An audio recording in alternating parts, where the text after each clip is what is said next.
Olá, boa noite. Sejam todos bem-vindos.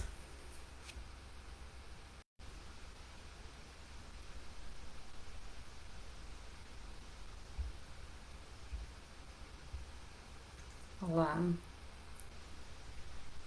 como sempre fazemos, todos os domingos, estamos aqui para mais um Evangelho no Lar.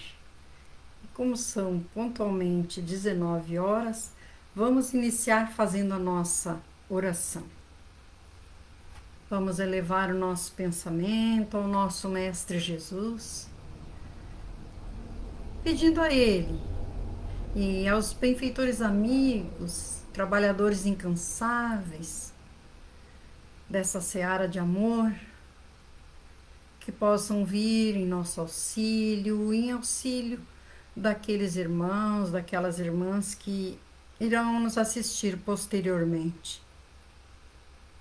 E assim, Mestre amado, como sempre fazemos, te pedimos que vá adentrando os nossos lares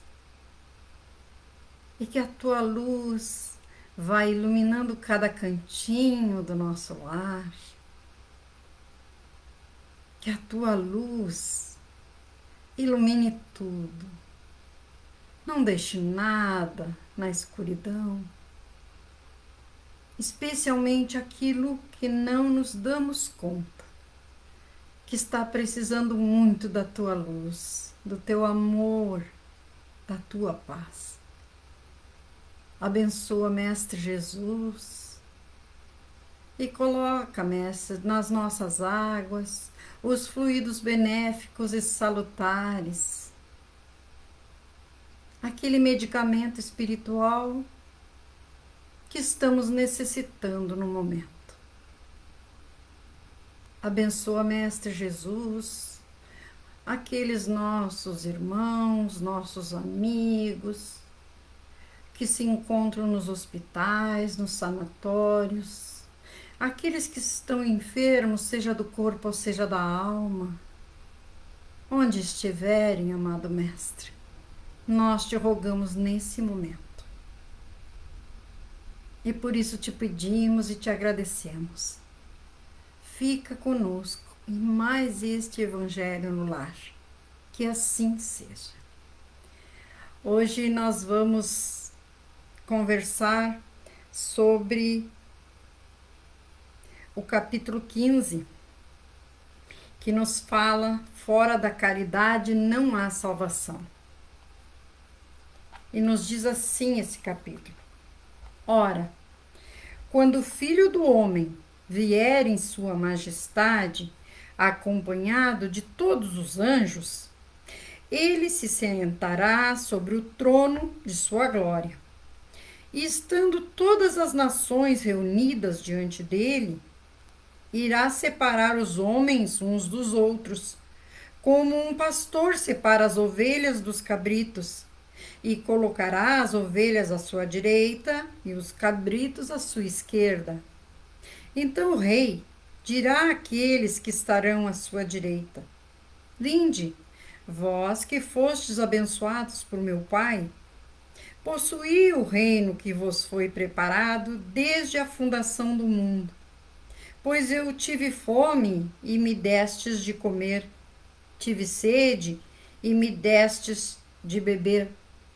Precisei de abrigo e me abrigastes, estive nu e me vestiste, estive doente e me visitastes, estive preso e viestes me ver. Então os justos lhe responderão: mas, Senhor, quando foi que te vimos com fome e te demos de comer? Ou com sede e te demos de beber? Quando te vimos sem abrigo e te abrigamos? Ou sem vestes e te vestimos? E quando te vimos doente ou na prisão e viemos te visitar?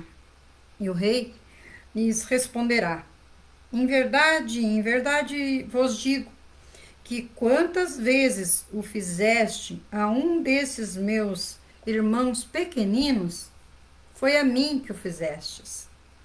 Em seguida, dirá àqueles que estão à sua esquerda: Apartai-vos de mim, porque eu tive fome e não me destes de comer, tive sede e não me destes de beber, precisei de abrigo e não me abrigastes, estive nu e não me vestistes, estive doente, fui preso e não viestes visitar-me.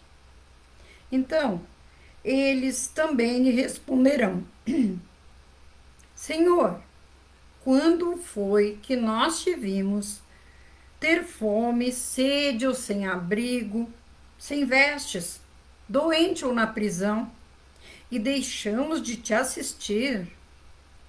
E ele lhes responderá: Em verdade vos digo que quantas vezes vós deixastes de dar essas assistências a um desses pequeninos irmãos, foi a mim que deixastes de fazer. E estes irão ao suplício eterno, e os justos à vida eterna. Isso está em Mateus, capítulo 25, versículos de 31 a 48. E como sempre fazemos, com o roteiro sistematizado em nosso auxílio, diz assim: a que fato Jesus se refere? Jesus se refere na época em que a Terra deixar de ser um mundo de provas e expiações, portanto, um mundo inferior, para ser um mundo melhor, no qual o egoísmo e o mal não sejam a tônica. Nessa oportunidade, os maus serão afastados para mundos inferiores, tornando-se reais as palavras, que são bem-aventurados os que são mansos e pacíficos. E nos diz assim ainda: então se levantou um doutor da lei e lhes disse para tentá-lo: Mestre, que é preciso que eu faça para possuir a vida eterna? E Jesus lhe respondeu: que está escrito na lei? O que leste nela? Ele lhe respondeu: amarás o Senhor teu Deus de todo o teu coração e de toda a tua alma, de todas as tuas forças e de todo o teu espírito, e teu próximo como a ti mesmo. Jesus lhe disse: respondeste corretamente, faze isso e viverás.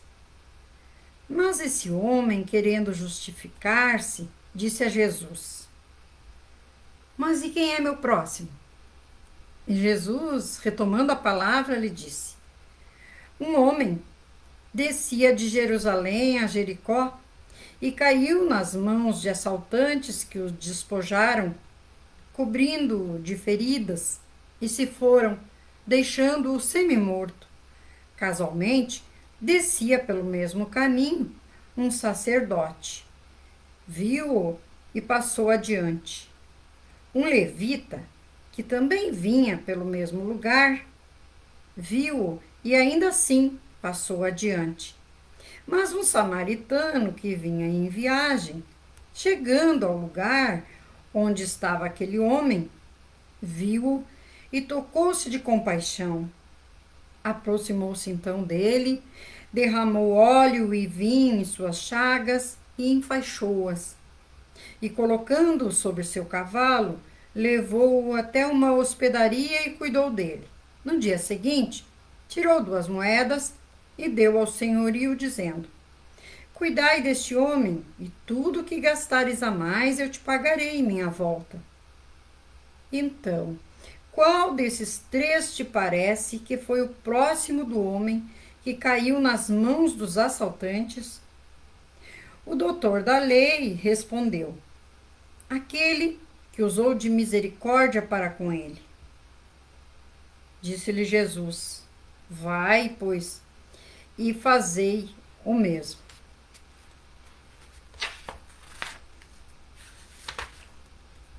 E aí nos diz aqui o nosso roteiro sistematizado, que sacerdote naquela época era um ministro religioso, um conhecedor também das leis. E o levita, que passou por ali também e não ligou para o homem ferido, era um membro da tribo de Levi. Já o samaritano era um membro da tribo Samária, dissidente de Israel. E o que queria dizer o doutor da lei com a expressão possuir a vida eterna? Ele se referia à salvação da alma, ao estado de bem-aventurança que apenas os espíritos dos justos conseguem alcançar. Estamos na terra para nos aperfeiçoar e assim conseguir a vida eterna. Por isso, é fundamental que conheçamos os caminhos que a ela conduzem. O preceito, contido na lei daquela época, mudou em nossos dias? Não.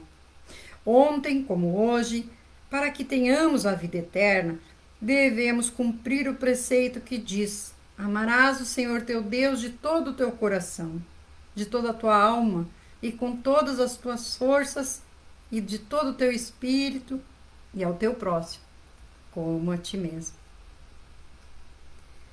E que ensinamentos nos trouxe Jesus com essa parábola do bom samaritano? Jesus nos ensina duas lições fundamentais para a salvação do espírito. A primeira, que a prática da caridade é a suprema manifestação de obediência e amor a Deus. E que próximo é todo aquele que encontramos ao nosso lado e que necessita de nós.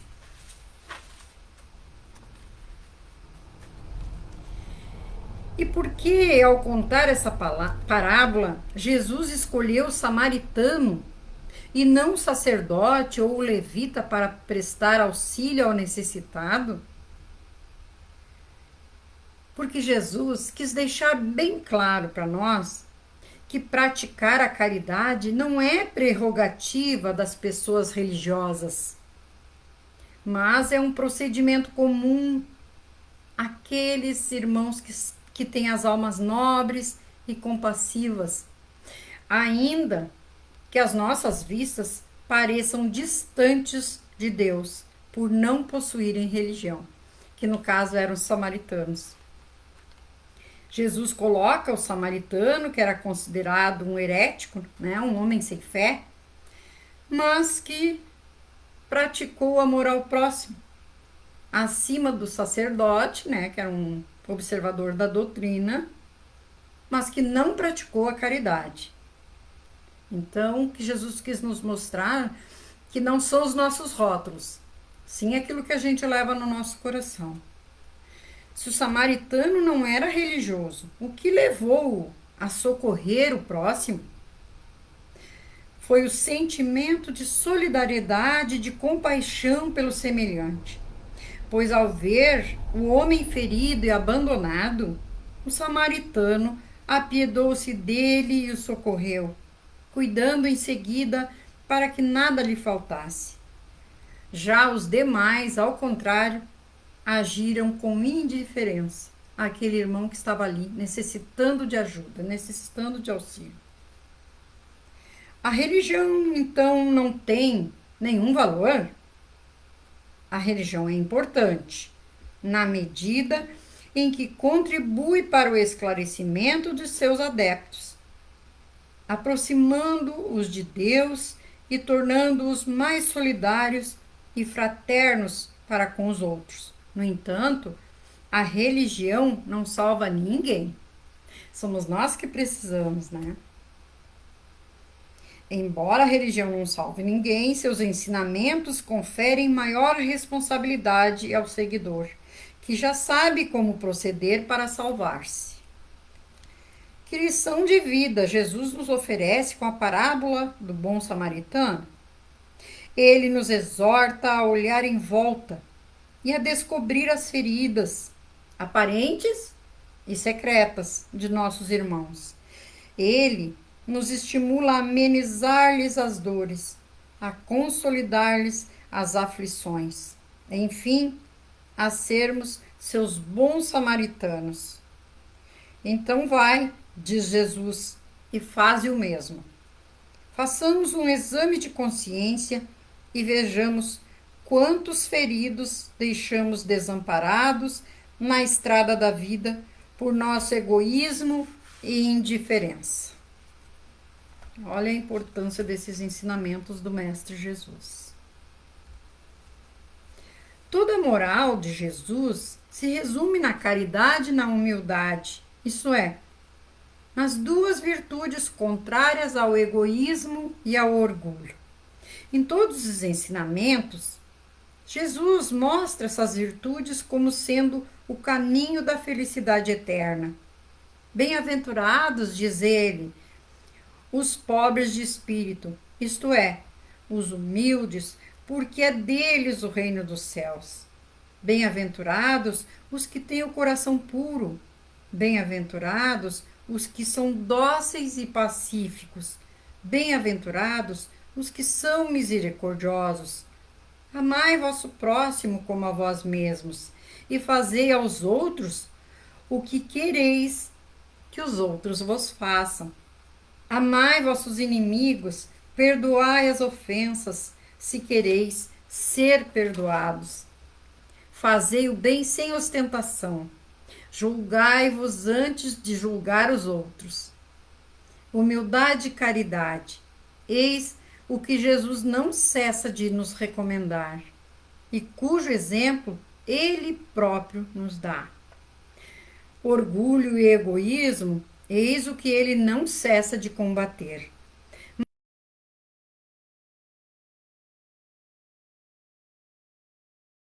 Coloca nitidamente e em termos explícitos como a condição absoluta da felicidade futura.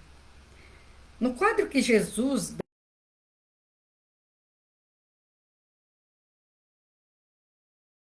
levar em consideração a figura e a alegoria. Para homens como aqueles a quem falava, incapazes ainda de compreender as coisas puramente espirituais, ele tinha de apresentar imagens materiais, vivas e capazes de impressionar. Para ser melhor aceito, tinha mesmo de não se afastar das ideias pré-estabelecidas, quanto à forma, reservando sempre ao futuro a verdadeira interpretação de suas palavras e dos pontos sobre os quais não podia explicar-se claramente. Mas ao lado da parte acessória e figurada do quadro, há uma ideia dominante, a da felicidade que espera o justo e da infelicidade reservada ao mal. Neste julgamento supremo, quais são os argumentos da sentença? Sobre o que se baseia o inquérito? O juiz pergunta se foi cumprida esta ou aquela formalidade, se foi mais ou menos observada esta ou aquela prática exterior? Não. Ele apenas questiona uma coisa, a prática da caridade, e se pronuncia dizendo: vós que assististes aos vossos irmãos, passai à direita. Vós que fostes duros para com eles, passai à esquerda. Ele se informa sobre a ortodoxia da fé, faz distinção entre aquele que crê de uma maneira e o que crê de outra? Não, pois Jesus põe o samaritano, visto como herege, mas que tem amor ao próximo, acima do ortodoxo que faltou com a caridade. Portanto, Jesus não faz da caridade apenas uma das condições da salvação, mas a única condição. Se houvesse outras a serem realizadas, ele as teria expresso. Se coloca a caridade no primeiro lugar entre as virtudes, é por ela conter implicitamente todas as outras: a humildade, a doçura, a benevolência, a indulgência, a justiça, etc. E também porque ela é a negação absoluta do orgulho e do egoísmo. Olha aí que importante. E aí nos diz aqui o roteiro sistematizado. Que sentido podemos atribuir à expressão posse do reino usada por Jesus nessa passagem? Não se trata, evidentemente, de um reino material, com o conforto e as riquezas conhecidas na terra, mas do reino espiritual, onde os justos encontrarão a suprema alegria, a paz e gozarão da presença do amor infinito de Deus. O que fizeram os justos para merecer o reino prometido? Quando foi possível e esteve ao alcance de cada um, atenderam às necessidades básicas de seus irmãos mais carentes, necessidades de alimentação, habitação, vestuário, saúde e conforto moral. Alimentar os famintos, dar água aos sedentos e teto aos desabrigados, vestir os nus. Eis aí o caminho ensinado por Jesus para chegarmos ao reino do nosso Pai. O conforto moral e espiritual também é uma necessidade humana, pois nem só de pão vive o homem. E como Jesus considera a boa ação praticada em favor dos necessitados? Como se fora praticada em seu próprio favor, em seu próprio benefício. Por isso que Jesus disse, quando fizeste um desses pequenos irmãos, né, desses pequeninos, foi a mim que o fizestes. E por que socorrendo o próximo estamos agradando a Deus? Porque o caminho que conduz a Deus passa obrigatoriamente pelo nosso próximo, a quem devemos auxílio e amparo. O preceito de Jesus, amai-vos uns aos outros, é rota segura que nos levará sem desvios ao reino de Deus. De acordo com essa lição, de que necessita o espírito para ser salvo? O espírito necessita, queridos irmãos, de fazer o bem ao próximo, sobretudo aqueles mais necessitados e esquecidos. Em outras palavras, de praticar a caridade. Como devemos agir em nossa vida diária para atender aos ensinamentos de Jesus e mais rapidamente tomarmos posse do reino que Deus nos preparou?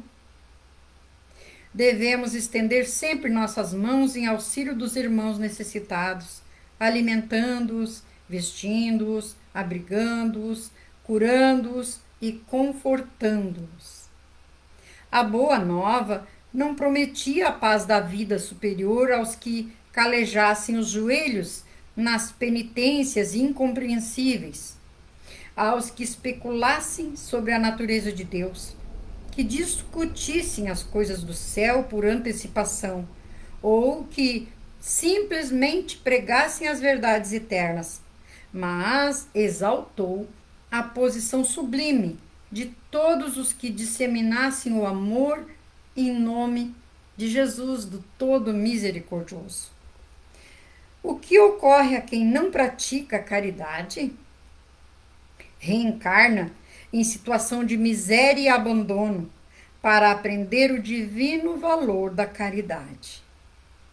Por mais que rebusquemos motivos de salvação, se não praticarmos a caridade, estaremos retidos por muito tempo nas prisões sem grades do egoísmo, do orgulho e da vaidade. Toda a moral de Jesus se resume na caridade e na humildade, isto é, nas duas virtudes contrárias ao egoísmo e ao orgulho.